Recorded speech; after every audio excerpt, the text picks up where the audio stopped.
parts of the California Coastal Trail are special and unique.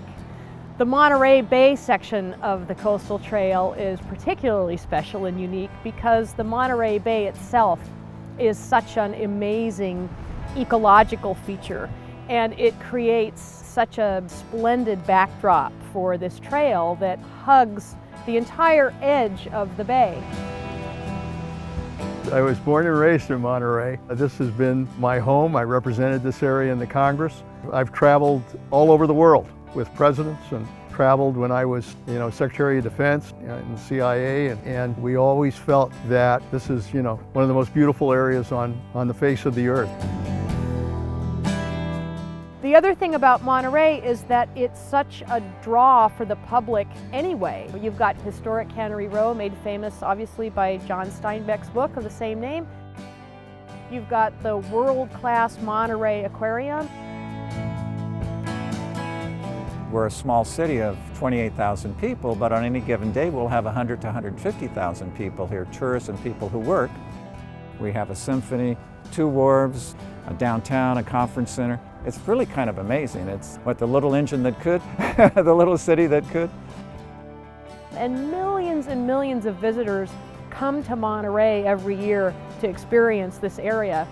They may not know when they get here that the third defining physical feature of the bay itself is the trail that connects all of the communities and all of the natural areas around the bay.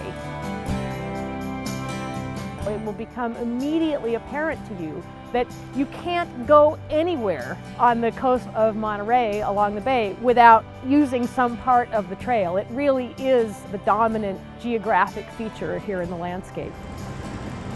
It really made a lot of sense to have a trail that was there for people to enjoy.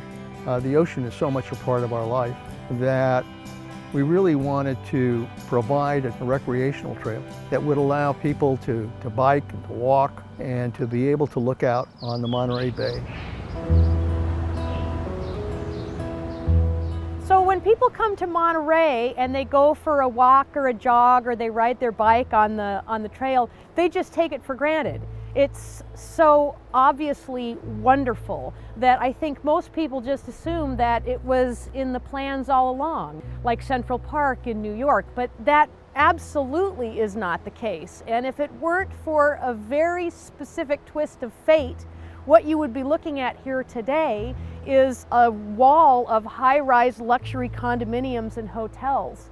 And it goes back to 1879 when Southern Pacific Railroad had the right-of-way for train tracks that ran along the edge of the bay. That was back in the days when railroads really were a dominant economic engine and a dominant political force in this area.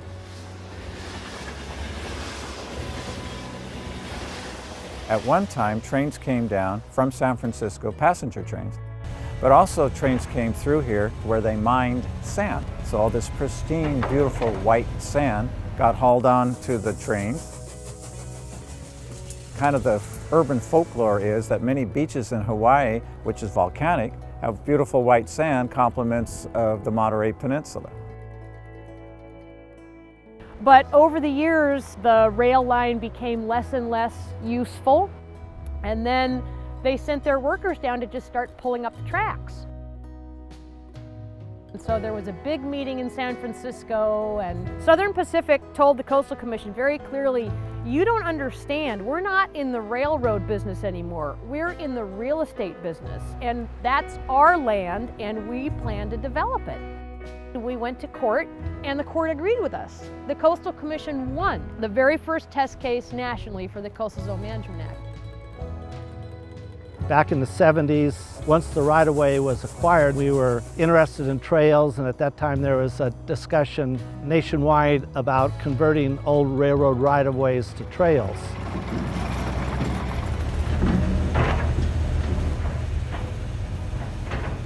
We were able to get from Fisherman's Wharf by the Custom House right out to the end here at Pacific Grove at Lover's Point. Then the issue was, removal of the tracks and moving ahead with the development of the trail. When the trail was first purchased, One of the ideas was the right-of-way could be used for some kind of mass modal system. The people of Monterey said, please don't run a train through our Windsors of the Bay on our rec trail. And then within a couple years, their portion of the trail was implemented through Cannery Row and back through to the wharf. I think the reason it has been so successful is because it's such a spectacular idea. You'd have to be crazy or a railroad executive to think that a better plan for this landscape would be hotels and high-rises. People love it, they relate to it, they use it. It's just a winner all the way around. As somebody who's had a chance to walk part of the Appalachia Trail and also to walk in the Sierras, I think the ability to be able to walk a trail, 1,200 miles of the most beautiful coastline in the world, is a remarkable goal. Giving people that opportunity along the California Trail is in many ways a fulfillment of what life is all about, to be able to understand that as human beings, we have a responsibility to ensure that that beauty is protected.